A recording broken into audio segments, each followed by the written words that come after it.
For the 11th straight season, the Patriots opened at home, and Schaefer Stadium brimmed with the great expectations and enthusiasm that come with a winning team. For the New England Patriots, at wide receiver, number 86, Stanley Morgan. In Game 1, New England quickly showed high scoring and blazing speed again would be a team trademark. He fires down the pipe, complete, he's got Morgan, the 35, the 40, down the 30, the 25, the 20, the 10, the 5, touchdown, New England! With an air attack that left Cleveland trailing in its wake, all three starting receivers caught touchdowns as quarterback Steve Grogan blistered the Browns' defense.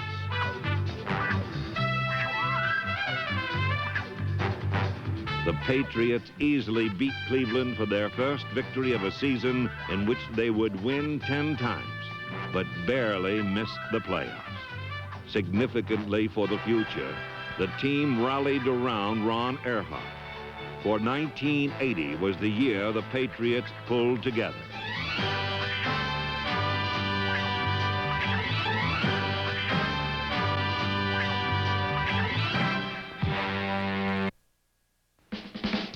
The season's second win was another air affair, this time against Seattle.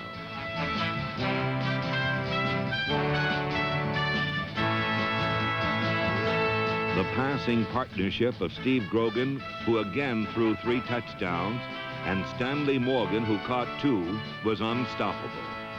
Yet the game was not won until less than 3 minutes were left to play. Here's Grogan dropping back, looking to throw. He fires down the middle. Touchdown! Hasselbeck! On the first of 3 Monday night dates on their schedule, the Patriots again rode the rocket right arm of Steve Grogan to victory.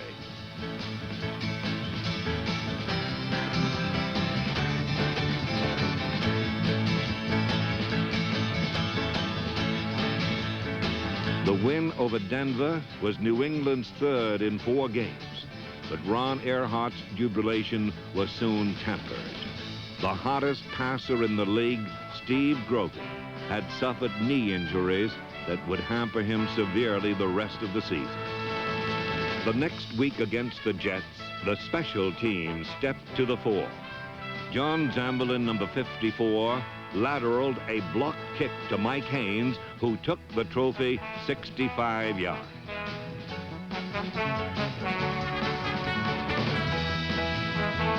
But the big story of this 4th win in 5 tries was Matt Cavanaugh, who brilliantly replaced the injured Grogan in only the 2nd game of his 3-year pro career. So the youngster from the University of Pittsburgh, Matt Cavanaugh, told me his outstanding attribute is that he's a winner. Is indeed one here today, along with his teammates. I was happy to get a shot to play. Steve's been playing so well that it could have been a long time to get in. Unfortunately, his knee was bothering him just a little bit, and he wanted to rest it, so they let him take a couple series in the first half, and then I got some playing time. I told him at halftime that I would be glad if he'd come in and win the game for us, but not to play too well because the fans were finally on my side, and I don't want to start all that stuff over again. And then he goes in and throws a long touchdown pass, so I had a few words with him after that. But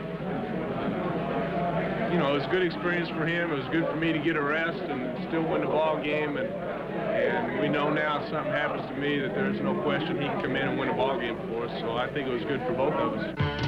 The next Sunday, Grogan was back, directing a perfectly balanced attack. 180 yards passing, 180 yards rushing. That demolished the Dolphins.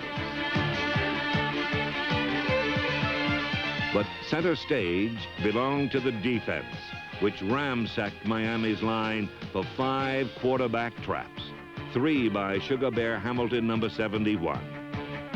New England dealt the Dolphins their first shutout in 10 years, holding Miami to a record-low 88 total yards. Harold Jackson directed applause for the defense and a Patriots team that was off to its fastest start since 1974.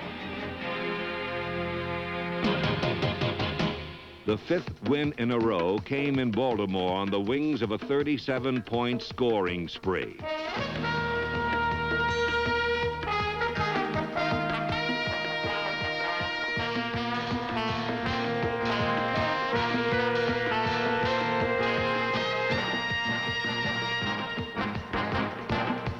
The winning touchdown was scored by Horace Ivory on a coast-to-coast trip that traveled 98 yards.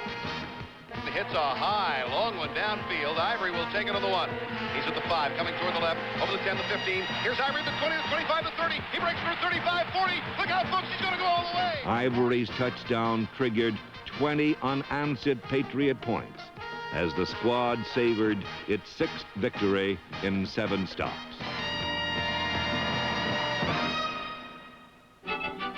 In Buffalo, freezing 45-mile-an-hour winds and a fine Bills team ended the win streak in a game that literally could be called a blowout.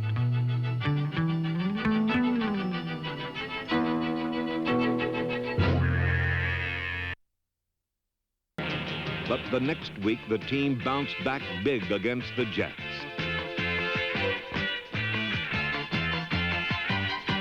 The most dramatic play came when top draft pick Roland James went 75 yards for his first touchdown as a pro. The kick coming downfield. James to the 25-yard line, heading for the 30 in the middle of the field. Cuts to the left. He's up to the 40-yard line. Breaks through the 50. He's at the 45, the 40. He stumbles, but he's down to the 30, 25, 20. He's down to the 10, 5. Touchdown! New England! With flags flying in waves, a crescendo of cheers cascaded from the stands toward the startled Patriots on field. The emotional demonstration became a love fest between players and fans, a memorable moment in Patriot history.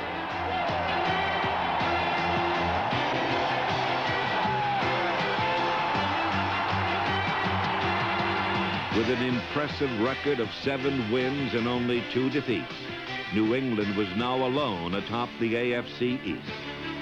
It was the high water mark of the year for the 1980 Patriots.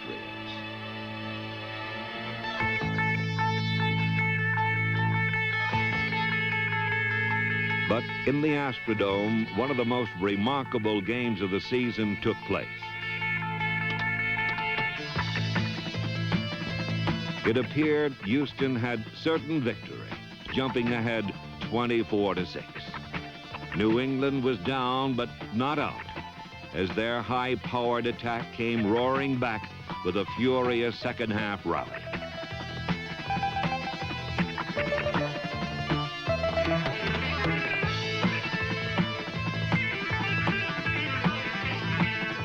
Steve Grogan, in the best game of his career, hit for 374 yards and 3 touchdowns as the Patriots refused to fold.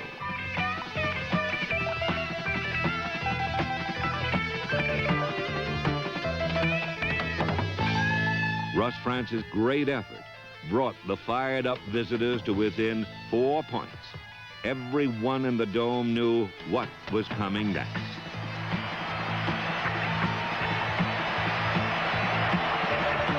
It's loose. It's still loose. The Patriots, I think, have got it. They have got it.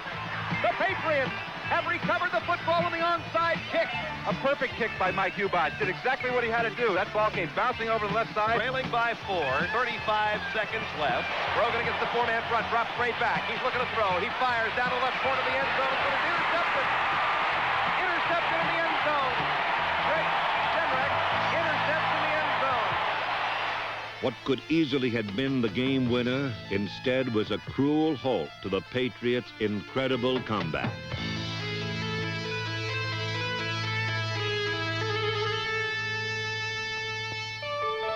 Thus began the dark days for New England. Against the Rams, they squandered several scoring opportunities and lost by 3 points.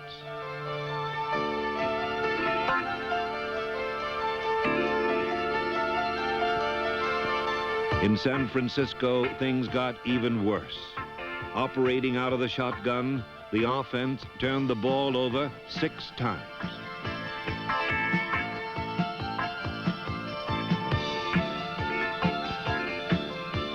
The underdog 49ers came from nowhere to steal a game New England should have won. But the most painful loss of all came on a Monday night in Miami. Matt Cavanaugh's long pass to Russ Francis was the Patriots' only touchdown of the entire evening.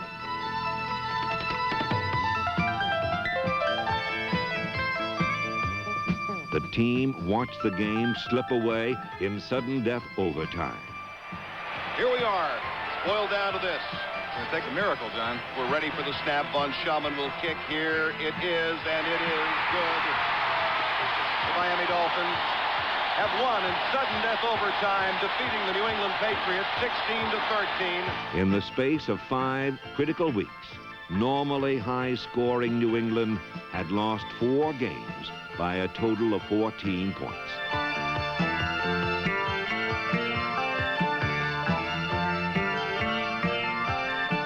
The Patriots' playoff plans were all but dead.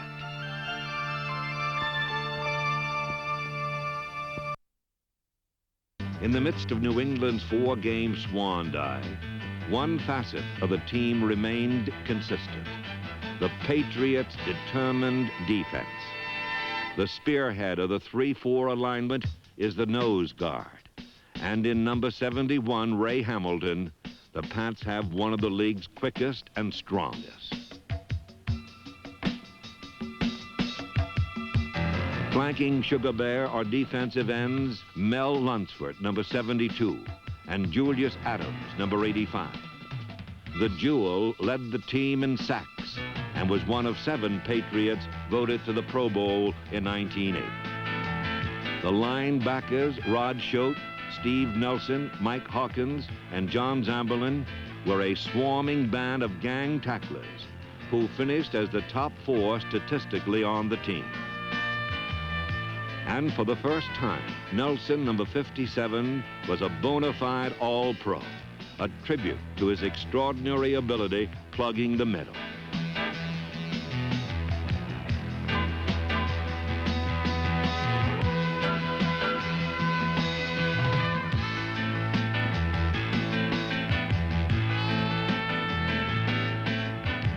Nelly, the nucleus of New England's defense, is one of the finest in the league at the demanding middle linebacker position, and everyone in New England knows it. The secondary consists of 5 first-round gems: a glittering crown of number 40, Mike Haynes, number 26, Ray Claiborne, number 48, Tim Fox, number 25, Rick Sanford, and the newest addition, top draft choice, Roland James, number 38. In an era where passing predominates, the Patriots' quality quintet of first-rounders is unsurpassed in the entire NFL. The main story of the offense in '80 was a tale of 2 quarterbacks. Matt Cavanaugh continued to be tied to his clipboard until Steve Grogan's knee injuries interrupted what appeared would be his best season ever. I really feel like last year things started to come together for me, and coaches allowed me to call the plays last year, and I just feel so confident when I walk out on the field that I know I can do what I have to do when I get out there, and that's probably the biggest place I've improved. When Cavanaugh finally got his chance, he proved he has what it takes to be a starting quarterback in the NFL. Total concentration and a beautiful touch on the football. It also helps to have dangerous deep threats like Morgan and Jackson, who both averaged over 21 yards a catch. This high-powered air arsenal seemed to overshadow the ground game, but in fact, New England ranked second in the conference in rushing. A prime reason was the second of the team's top draft picks, Vegas Ferguson, number 43. The former Notre Dame All-American's performance was the best ever by a Patriots rookie running back.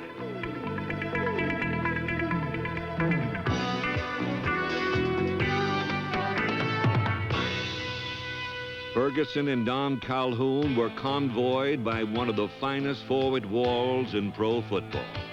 The line of Lenkaitis, Adams, Brock, Jordan, Wheeler, and Kreider had the necessary combination of speed, size, and strength to give their teammates at the so-called skill positions room to run. But the best of them all, and one of the greatest in the history of the game, is number 73, John Hannah. The celebrated guard employs cunning, quickness, and strength to either cut block opponents off their feet or simply bury them.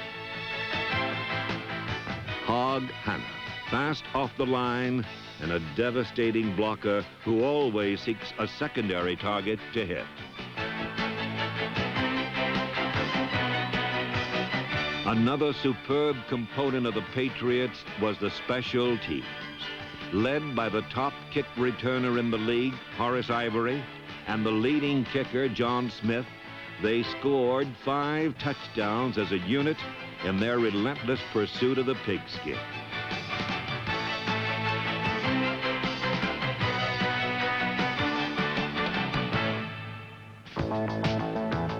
The spectacular success of the special teams became even more vivid against the Colts in Week 11, when 2 Baltimore fumbles were returned for scores.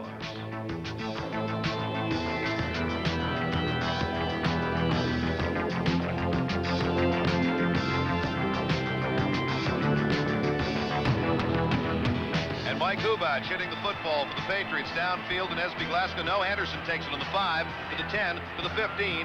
Gonna be buried. Fumbles! Here comes another touchdown, New England. Second time it's happened in the game. Amazing. Taking it in is Alan Clark, picking up the fumble. I'm looking for a flag. Don't see one. Here's Baltimore. Second down and 11. Burt Jones straight back, looking to throw. Fires. Intercepted. It's picked off by Rod Schultz to the 20, 15, 10, 5. With their late season rout of the Colts, New England enjoyed its greatest scoring outburst of the year, 47 points. This awesome display of firepower, coupled with the fact the Patriots won their last 2 games of the season, was a direct tribute to Ron Earhart. Youngsters like Mike Haynes flourished under his easygoing style. Coach Earhart keeps the team relaxed. He gives us confidence. No one is really doubting themselves on the field.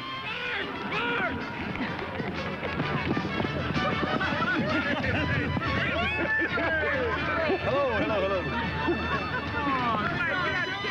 The character of a team is reflected by the character of the man who leads it. In practice or during a game, Ron Earhart brought a new spirit to New England.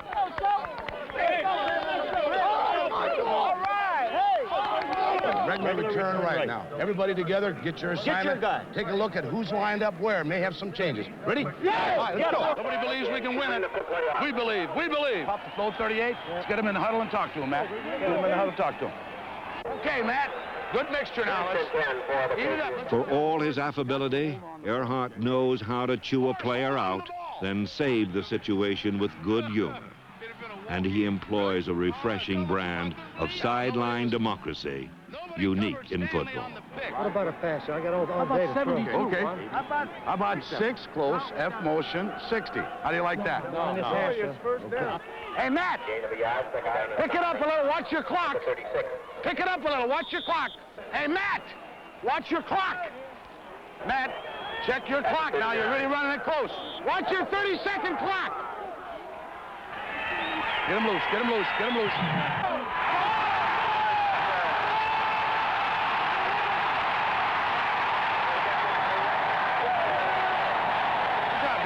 You got over 100. You got over 100. Let's step in there. You got over 100.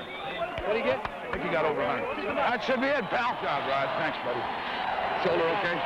It's all right. Win or lose, Ron Earhart's positive effect on his players was the keynote of the season. Another one down, Bill. That's one. That's a big one.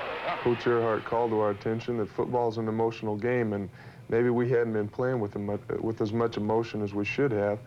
And guys started loosening up, and we got guys now jumping on people's backs and patting them on the back, and that's the way football's supposed to be played. And it's just been a joy to be on this club this year because everybody's having fun being here.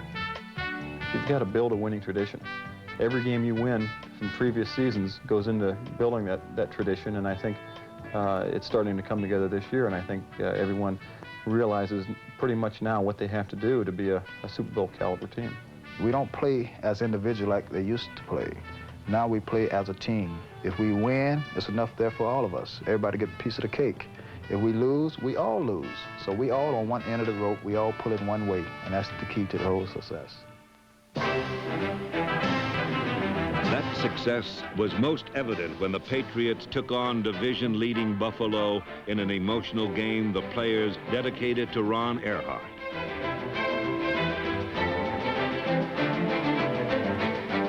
It was no contest, as the defense sacked Bills quarterbacks 8 times, making a shambles of an offensive line that had taken great pride in permitting the fewest sacks in the league.